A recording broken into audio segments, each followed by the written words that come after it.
अस्सलामुअलैकुम, welcome again to all. आज हम बात करने जा रहे हैं हिस्ट्री ऑफ इंग्लिश लिटरेचर के एक और अहम पीरियड जैकोबियन एज के बारे में। इससे पहले हमने एलिज़ाबेथन एज जो कि बहुत ज़्यादा इम्पोर्टेंट है, और उससे पहले रेनेसांस और एंग्लो नॉर्मन और एंग्लो सैक्सन्स को डिस्कस किया, और अब हम डिस्कस करने जा रहे हैं जैकोबियन एज को। बहुत ही अच्छे से इसको समझने की कोशिश करेंगे। सो बगैर टाइम वेस्ट किए लेट्स स्टार्ट।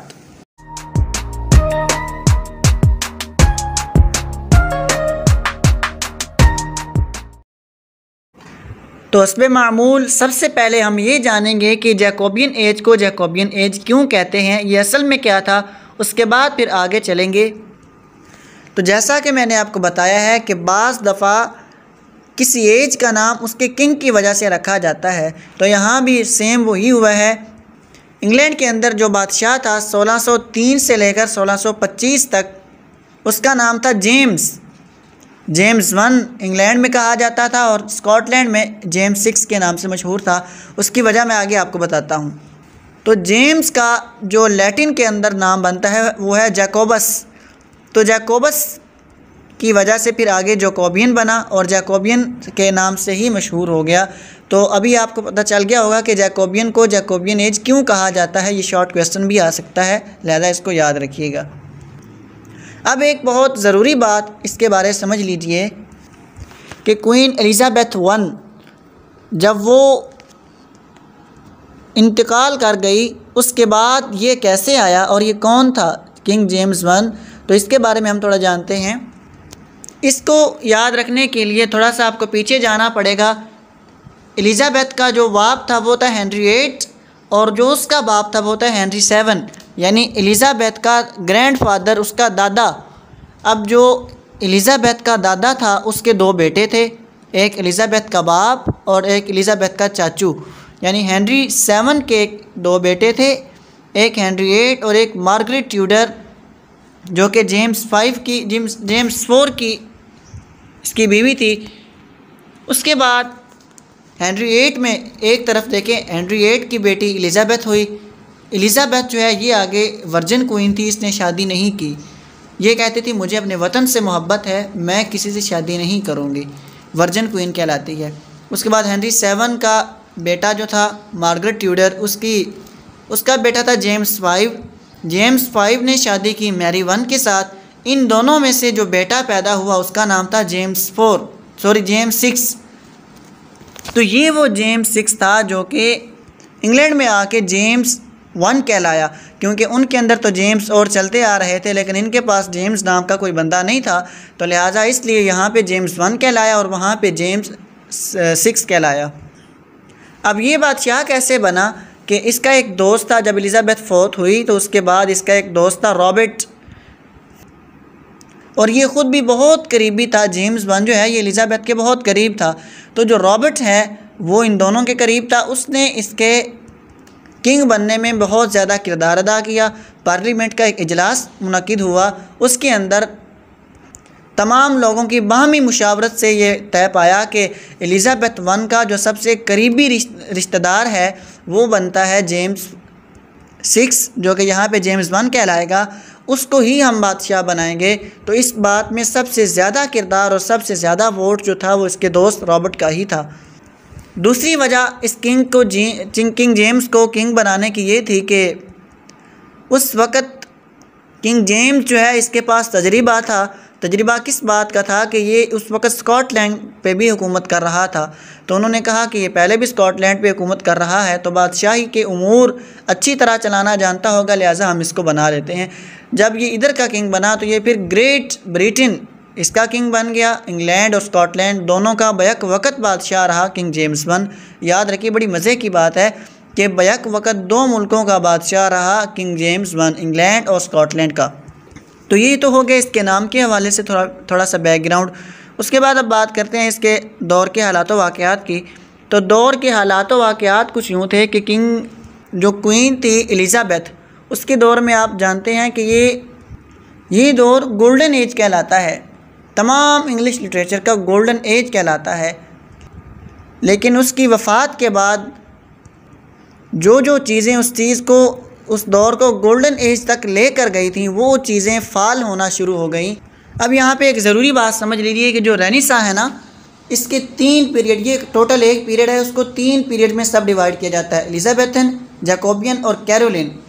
ये इसके अलग अलग आगे से सब डिवाइड इसको किया जाता है। हकीकत में पीछे से इसका मुहर्रिक जो है वो एक ही था, रेनेसां, लेकिन एलिज़ाबेथ जो है क्वीन एलिज़ाबेथ की वजह से अलग दौर बन गया, और जैकोबियन किंग जेम्स की वजह से अलग हो गया, और कैरोलिन जो है ये सारा किंग इसके बेटे चार्ल्स सेकंड की वजह से ये अलग बन गया।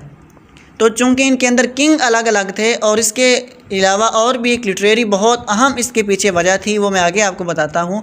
तो इस वजह से इसको सब डिवाइड किया गया, हालांकि पीछे से एक ही ये सारा पीरियड था। ये बहुत ही समझने वाली बात थी, तो इसीलिए हमने इसको अलग अलग किया, क्योंकि पीछे से रेनेसांस की वजह से एक तो है, इसका मुहर्रिक एक तो है, लेकिन चूँकि इसके अंदर बादशाह अलग अलग आए, इसकी वजह से, और थोड़ा लिटरेरी वर्क उसके अंदर काफ़ी डिफरेंस था। इन 2 वजूहात की वजह से, इन 2 मेन वजूहात की वजह से हमने इनको अलग अलग कर दिया। तो एलिज़ाबेथन एज जिस तरह गोल्डन एज मानी जाती है, इस तरह जैकोबियन और कैरोलिन एज जो गोल्डन एज नहीं है, ये बात याद रखने की है। तीसरा फ़र्क ये भी था। तो ये 3 वजूहात हैं जिसकी वजह से हमने इन तीनों को अलग अलग बना दिया, एक को 3 हिस्सों में तकसीम कर दिया। ये इसका थोड़ा हिस्टोरिकल बैकग्राउंड हो गया। अब इसके हालात व वाक़यात देखते हैं। तो जैसा कि मैंने पहले आपको बताया कि किंग जेम्स 1 जो कि पहले स्कॉटलैंड का बादशाह था, साथ इसी का बादशाह भी बना दिया गया। तो वो चूँकि पहले एक्सपेरिमेंट रखता था, इसकी वजह से उसने अपने बहुत अच्छे अच्छे कुछ पॉलिसीज़ बनाई।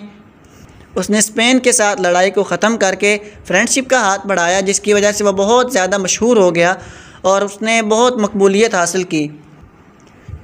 क्वीन एलिज़ाबेथ के काफ़ी कामों को उसने आगे बढ़ाया, लेकिन कुछ ऐसे काम थे जो कि डाउनफॉल की तरफ आते ही गए। और एक बात याद रखिए कि कुछ राइटर्स ऐसे हैं जो कि एलिज़ाबेथ एज के हैं, उसके अंदर भी हैं, उसके अंदर भी उन्होंने काम किया, इस दौर के अंदर भी उन्होंने काम किया, लेकिन ज़्यादातर उसी दौर की वजह से जाने जाते हैं। क्यों? क्योंकि उस दौर के अंदर उनको सही खुल के लिखने का, अपने आइडियाज़ को कन्वे करने का मौका मिल गया था, क्योंकि उनकी जो किंग थी, उनकी जो क्वीन थी, वो उनके साथ थी, और यहाँ पे आके थोड़ी पाबंदियाँ लगा दी गई थी, जिसकी वजह से राइटर्स जो हैं वो बदनज़मी का शिकार हुए। अब बाकी रियाया तो इनके साथ खुश थी, बहुत खुश थी किंग जेम्स की वजह से कि हमें एक बड़ा अच्छा बादशाह मिल गया। लेकिन एक याद रखिए कि एक ग्रोह ऐसा भी था, एक ग्रुप पार्लियामेंटेरियंस का एक ऐसा ग्रुप भी था कि जो इसके अंदर ही अंदर बहुत ख़िलाफ़ था, क्योंकि वो चाहते थे कि ये हमारा बंदा है ही नहीं, क्वीन एलिज़ाबेथ तो हमारी थी लेकिन ये बंदा हमारा है ही नहीं। और वो थोड़ा कैथोलिक्स थे, और जो है एलिज़ाबेथ इसने अपनी चर्च बना रखी थी, तो वो इस वजह से मजहबी हवाले से भी थोड़ा इसके ख़िलाफ़ थे, आज़ाद ख्याली के थोड़ा ख़िलाफ़ थे, जिसकी वजह से उन्होंने इस पर जानलेवा हमले भी किए, लेकिन ये बच गया और इसने उसको सज़ा दी। लेकिन बाद में ये मामला बढ़ता बढ़ता आगे चला गया। इसका हम कैरोलिन एज में मज़ीद डिस्कस करेंगे, क्योंकि इसका ज़्यादा रिलेशन उसके साथ है। तो यहाँ पे सिर्फ इतना बताना मकसूद था कि तमाम रियाया इसके साथ खुश थी, लेकिन बावजूद सारी रियाया के खुश होने के, पार्लियामेंटेरियंस का एक ऐसा ग्रुप था जो कि इसके साथ खुश नहीं था, जो कि इनकी बादशाहत को ख़त्म करना चाहता था। तो यहाँ तक हमने क्या क्या देख लिया। सबसे पहले किंग जेम्स जैकोबियन एज की असल क्या है, कौन किंग था और वो कैसे बना, उस वक़्त हालात वाक़यात थे, वो मोटे मोटे हमने देख लिए। इसके बाद राइटर्स, तो वो मैंने आपको पहले बता दिया कि इस दौर के जो राइटर्स हैं वो ज़्यादातर वही हैं जो कि पहले दौर के, मसलन शेक्सपियर है। अब वो जाना शेक्सपियर जो है एलिज़ाबेथन के दौर की वजह से ही जाता है, हालांकि इस दौर के अंदर उसने काफ़ी अपने सीरियस ड्रामास लिखे, इस दौर के अंदर भी उसने काम किया, लेकिन वो ज़्यादातर उसी दौर की वजह से ही जाना जाता है, एलिज़ाबेथ की वजह से। और भी काफ़ी हैं, और इसके अलावा इस दौर के मेन जो राइटर्स हैं उनके नाम देख लीजिए। जैसा कि मैंने आपको बताया, विलियम शेक्सपियर ने अपने बहुत सारे सीरियस नावल्स इस दौर के अंदर लिखे। तो आप जानते हैं कि एलिज़ाबेथन एज के अंदर सोनेट्स ने बहुत ज़्यादा उरूज पकड़ा था, बहुत उरूज पर गई थी। लेकिन जैसे जैसे जैकोबियन एज आया इस दौर के अंदर सोनेट्स का भी डाउनफॉल शुरू हो गया, और भी काफ़ी ऐसी चीज़ थी, पेंटिंग्स थी, उनका डाउनफॉल शुरू हुआ, और भी ऐसी बहुत सारी चीज़ें थीं। थिएटर था जो कि बंद होने लग गए, आहिस्ता आहिस्ता नीचे की तरफ जाने लग गए। उसके अलावा विलियम शेक्सपियर ने जो अपने ड्रामाज लिखे उनमें से ओथेलो, मैकबेथ, किंग लियर और टाइमन ऑफ एथेंस बहुत ज़्यादा मशहूर हैं। द टेम्पेस्ट उन्हीं में से एक है, द विंटर टेल्स उनमें से एक है। इसके अलावा बेन जॉनसन और फ्रांसिस बेकन, इन्होंने अपना काम इस दौर में जारी रखा। और जो किंग है ना, किंग जेम्स वन, ये वाइजेस्ट फूल के नाम से जाना जाता है, क्योंकि और एक इस दौर की एक और बहुत मशहूर और अहम चीज़ कि इसने एक अपनी बाइबल को भी ट्रांसलेट करवाया था। ये भी बहुत अहम याद रखने की चीज़ है। इसके अलावा जो एक और इम्पोर्टेंट चीज़ है वो ये है कि इस दौर के अंदर जोग्राफियाई तरक्की बहुत ज़्यादा हुई थी। जो किंग जेम्स वन है उसने दूसरे मुल्कों में अपने लोग इतने ज़्यादा भेजे कि उनके ऊपर तकरीबन 22 लाख पाउंड ख़र्च किए गए, जो कि उस दौर की बहुत बड़ी रकम थी। इसके अलावा 20,000 शिप्स उन्होंने उस दौर में उधर भेजी, काफ़ी सारे मुल्कों में भेजी हैं। यहाँ हिंदुस्तान जो उस वक़्त इकट्ठा था, सब कॉन्टिनेंट था, इसके अंदर लोग उसके आए, बहुत ज़्यादा लोग उन्होंने बाहर भेजे, जो बाहर जाकर किंग जेम्स वन की सरबराही के अंदर वहाँ पे लोगों पर हमला करते, उनके लूट मार करते, लोगों की ज़मीनों पर कब्ज़ा करते, जो कि आहिस्ता आहिस्ता करते करते इनने बहुत सारा कब्ज़ा जमा लिया। और एक और मज़े की बात यह कि उस वक़्त अमेरिका पर भी इन्होंने कब्ज़ा कर लिया था। अमेरिका उस वक़्त अमेरिका के नाम से नहीं था, इन्होंने उसका नाम वर्जीनिया रखा था। वर्जन का मतलब होता है बिल्कुल अनटच, और वो अमेरिका उस वक़्त बहुत ज़्यादा देसी इलाका था, साफ़ सुथरा, हरियाली वाला, खुशहाली वाला इलाका था। वहाँ पे कोई इतनी टेक्नोलॉजी वगैरह नहीं थी जैसा कि इस इलाके के अंदर थी। इस इलाके का नाम इन्होंने वर्जीनिया रखा। तो बस यही कुछ इस दौर के अंदर है। इसके अलावा कोई इतनी इम्पोर्टेंट चीज़ नहीं है। जो इम्पोर्टेंट चीज़ें थी वो मैंने मेंशन कर दी हैं। बस यही मेन चीज़ें इस दौर की थी। राइटर्स का वैसे मैंने आपको बता दिया कि पिछले ही चलते आ रहे हैं, बाकी जो थे वो मैंने उनके नाम आपको बता दिए। इसके अलावा हालात व वाक़यात के हवाले से बता दिया।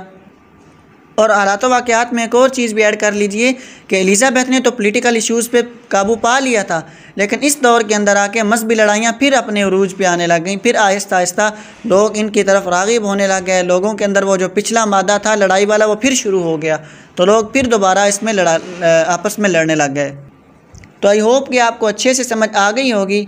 फिर भी अगर किसी को कोई इशू हो, कोई बात समझ ना आई हो, तो मुझसे कमेंट्स में पूछ सकते हैं। And thank you so much for watching. अल्लाह हाफिज़।